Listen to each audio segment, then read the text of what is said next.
मई 2025 में जब भारत ने सक्सेसफुली ऑपरेशन सिंदूर को अंजाम दिया तो पाकिस्तान को बड़ी गहरी चोटें पहुंची। पहले तो उनके टेरर के नेटवर्क डिस्ट्रॉय हो गए, फिर उनके आर्मी के एयरबेसेस डिस्ट्रॉय हो गए और सारी दुनिया के सामने पाकिस्तान की आर्मी की इनकॉम्पिटेंस बिल्कुल जग जाहिर हो गई। तो भाई पाकिस्तान के जो पॉलिटिकल लीडर्स थे उन्होंने कहा भाई हमें बचाने के लिए कुछ तो स्टोरी बनानी पड़ेगी। तो उन्होंने पाकिस्तान की मीडिया और सोशल मीडिया पे एक गजब कहानी गढ़ डाली और वो कहने लगे कि भाई हमने तो भारत का एक राफेल गिराया। जब एक राफेल की स्टोरी बहुत अच्छी नहीं लगी तो कहा 2 गिराए, फिर बोला 3 गिराया और फिर 4 गिराया। मतलब नंबर बढ़ते जा रहे हैं हर हफ्ते के हिसाब से। मतलब पाकिस्तान का एक ही मोटो है कि भाई सपने देखो शेख चिल्ली जैसे, और जब देखो शेख चिल्ली के सपने तो पूरे जिले में घोषित कर दो।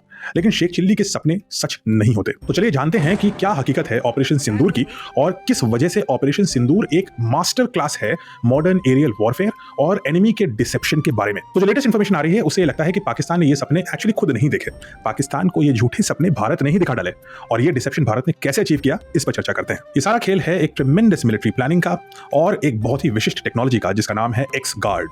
ये एक्स गार्ड क्या है? एक्स गार्ड को समझने के लिए एक चीज जानना जरूरी है कि आखिर फाइटर पायलट्स या मिसाइल्स किसी टारगेट को कैसे लॉक और शूट डाउन करती हैं। तो देखिए जब कोई एयरक्राफ्ट उड़ता है तो उसका एक रेडार सिग्नेचर होता है।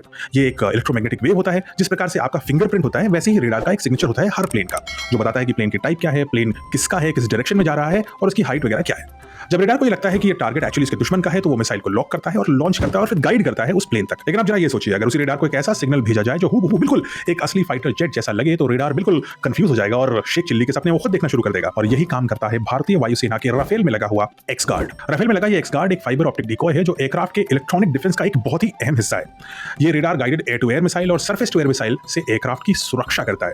एक्स गार्ड वैसे देखने में काफी छोटा है, महज 30 किलो का होता है, लेकिन इसकी ताकत जबरदस्त है। ये एक 100 मीटर लंबी फाइबर ऑप्टिक केबल से एयरक्राफ्ट के पीछे से खींचा जाता है। इसमें एक एडवांस्ड रील इन और रील आउट मैकेनिज्म होता है और जरूरत पड़ने पर ही इसको डिप्लॉय किया जाता है और जब जरूरत नहीं है तो आप इसको वापस एयरक्राफ्ट में खींच सकते हैं। जब भी राफेल एयरक्राफ्ट किसी खतरे वाली जगह में दाखिल होता है, एनिमी टेरिटरी में जाता है, तो पायलट इस एक्स गार्ड को डिप्लॉय कर सकता है। डिप्लॉय होते ही ये डिकॉय 500 वॉट का एक जैमिंग सिग्नल पैदा करता है जो 360 डिग्री यानी इसके चारों ओर फैल जाता है। रेडार पर दिखने में ये एकदम वैसा ही दिखता है जैसा एक असली राफेल होगा। मतलब ये कि एक राफेल अब 2 दिखते हैं। ये रेडार सिग्नल्स को मिमिक करता है ताकि दुश्मन का रेडार असली और नकली में बिल्कुल फर्क नहीं कर पाए और पाकिस्तान के रेडार ऑब्वियसली ये फर्क नहीं कर पाए। ऑपरेशन सिंदूर में इसी सिस्टम ने कमाल कर दिखाया। पाकिस्तान ने अपने made in China PL-15 missiles और made in China JF-17 jets को तैनात तो किया, लेकिन उनको ये नहीं समझ में आया कि असली राफेल कौन है और एक्स गार्ड कौन है। तो मतलब ये ट्रेनिंग दी नहीं गई कि असली और नकली में फर्क क्या होता है। तो एक्चुअली उन्हें शायद पता ही नहीं चला होगा कि जिस टारगेट को वो लॉकिंग कर रहे हैं वो एक्चुअली एक डिकॉय है, 30 किलो का एक्स गार्ड है, राफेल है ही नहीं।